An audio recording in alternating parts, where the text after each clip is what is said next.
Yo, so what's up, world? It's second day of me dealing with the death of my friend Prince. Prince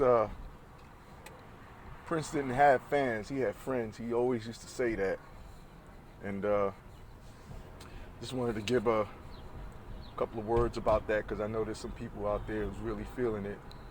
One thing we got to remember is that God has placed us all here with gifts, unsurmountable gifts sometimes, gifts to touch people, gifts to honor him, glorify him, but also to make things a little bit easier for those who are here who are still finding their way.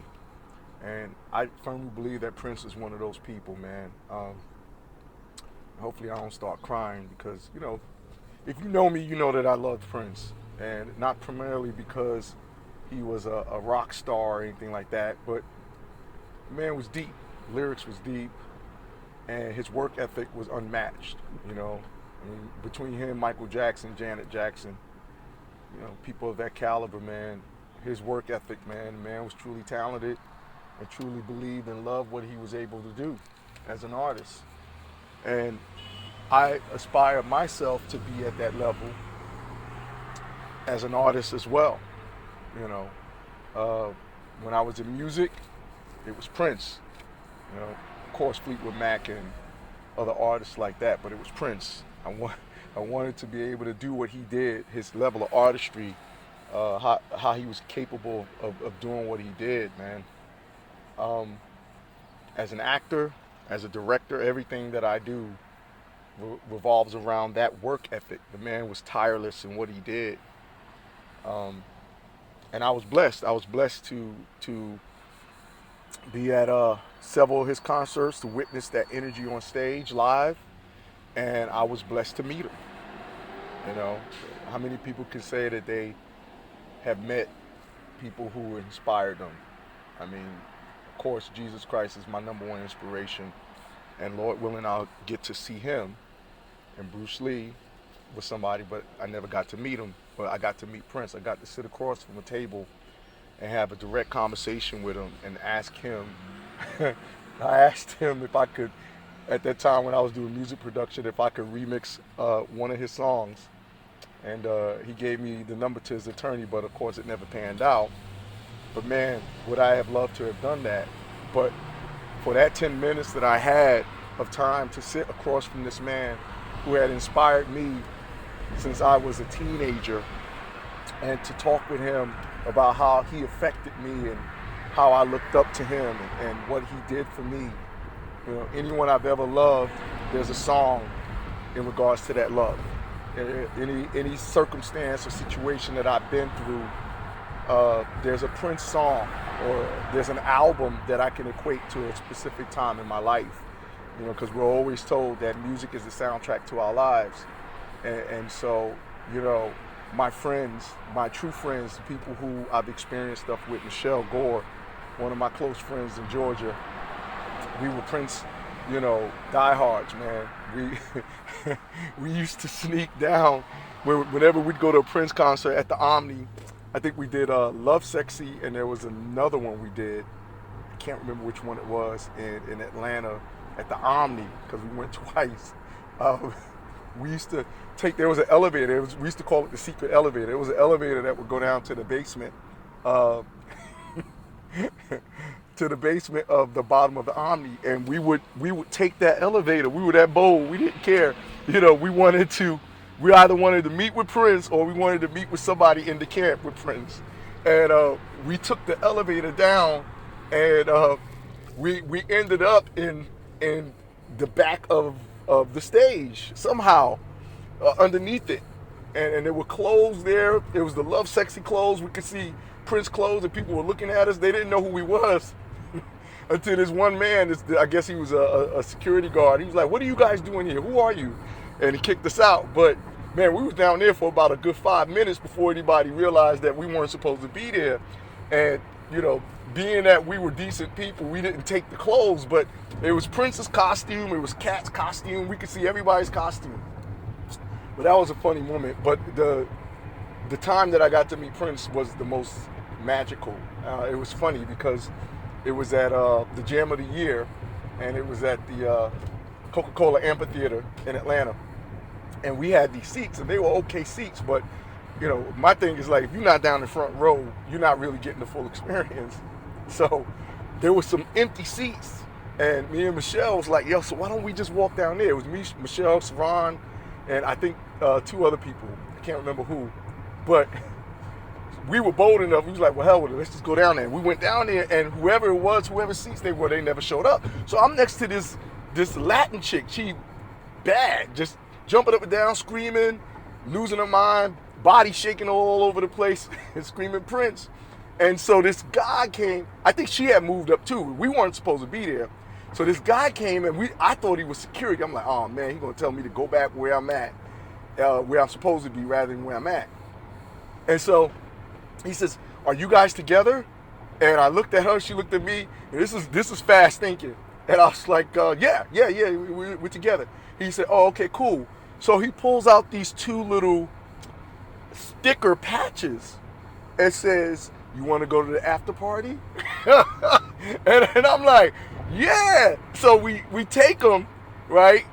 And she goes off with her friends. I stayed there the whole time. I'm like, yo, I'm like almost in the front row. I'm probably 8 rows back. And I'm like, yo, I'm staying here. Like, I don't care if they bust me eventually. Like, I'm going to the after party, because Prince would have these little secret after parties. And it was at Dallas Austin's club. I can't remember the club. I think it was Club EXO, but I may be wrong.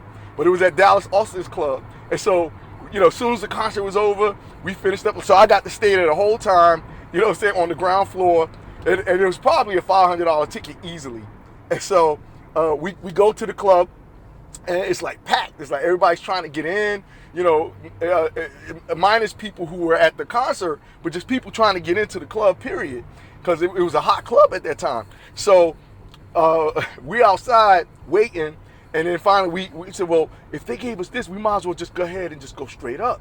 So we went straight up to the line, and it was like, oh yeah, come on in. So the problem was, we only had, I think the dude gave me 2, he gave the girl 2, if I'm correct, because we had 2. So we had like 5 people, like 4 or 5 people. So we was like, man, how are we gonna get everybody in? So the way the club was, there was a little balcony area where you could look down and see people outside. So 2 of us went in, and we put the patches on, then we took the patches off, sat still, and threw the patches down to the other people down there. So that's how we got all our friends in. So here it is, Prince is in there, he's got his little pimp cane. It was a crystal cane. He was dressed, I think, in powder blue that night. And he's walking around. Everybody's like, yo, Prince. Like, so he performs. It was a small set. It was on stage. Man, and he was tearing that cane up, man, playing it like a drumstick. And so we thinking, yo, it don't get any better, right? So there was one patio, the patio we threw the patches down from. Then there was another patio at the top that I was like, man, I wonder if we can get up there and what's going on up there, right? Because, I'm thinking, and that night, Tupac was there. So I got to meet Tupac, which was really, really weird. I wasn't too much of a fan, but it was great to see Tupac. It was like, I get to see Tupac. But anyway, so I'm like, I wonder what's up there. So I'm like, yo, I'm going to try to see if we can get up there. So, and then granted, we get in the club after all that, the line and everything, ain't nobody in there. You know what I'm saying? But a couple of celebrities walking around. And Dallas Austin and different people was walking around. So I go and I show the patch to the dude, and he lets me get in, right? And I'm like, okay, well, so this is all access. So I sit down at a table, and I'm chilling, and me and Michelle, we talking and everything. Next thing I know, Michelle gets up, she walks off. And who comes and sits across from me at the table? It's Prince. And I've always been the type, like, I'm not one of those people that get caught up in celebrity. But I always want to thank and tell people who I appreciate that I appreciate them. Like my mom has always been that person, be like, yo, you let people know, and don't ever feel like anybody's better than you. And don't ever feel like you can't speak your mind. So I'm like, okay, like, I don't want to chase him off, but he gonna know how Troy Skinner feels about him. You know what I mean? If anything. And so he sits down and he's chilling. You know, he got the cane. He's chilling. He's looking like a pimp, right? And most people would tell you that. Like Prince is like was down to earth. He was a down to earth dude. So he sits across from me, and I'm looking at him, and I'm like, yo, I gotta say something. So then I'm like, yo, Prince, man, and I get into this conversation with him, telling him how much he means to me, his music, like how I got into music because of him, and all that stuff. And then in my bold retrospect, in my bold mind, I'm like, hey man, how do I get to remix one of your songs? And so then he gives me, I think it was Londell McMillan, his attorney's number, and says, you send him the number. No, call his number, send him the package. And I'm like, yo, like, and so finally somebody came and told him something in his ear. He got up and left. But that night was one of the most magical nights, and I thank God for that night because, you know, even when we were riding back, you know, I'm listening to "One in a Million" by Aaliyah, and then right across the sky there was a shooting star. And so people always say that, how do you know that God exists? The different situations that I've been in my life where I've had these random occurrences, because, you know, most people would think that it's luck or, nah, man, God prepares everything to happen for a reason. And so anyway, you know, for all you people out there who, you know, you love Prince, you have these memories, and we're dealing with the death of someone who mattered to us. You know, yeah, he may have not been family, but to me, family is people you go through circumstances and situations with. And I went through a lot with Prince. Like, I went through a lot of things. I got through a lot of dark times, a lot of good times with Prince. And so my love for him is always going to be, and he'll never die because he left his legacy, which is what I'm working on doing for the time that God has allowed me to have here on this planet. So, signing out, man. Keep the faith, and you know, just, man, dude. All right, I have nothing else, man. God bless you all. Take care. Peace.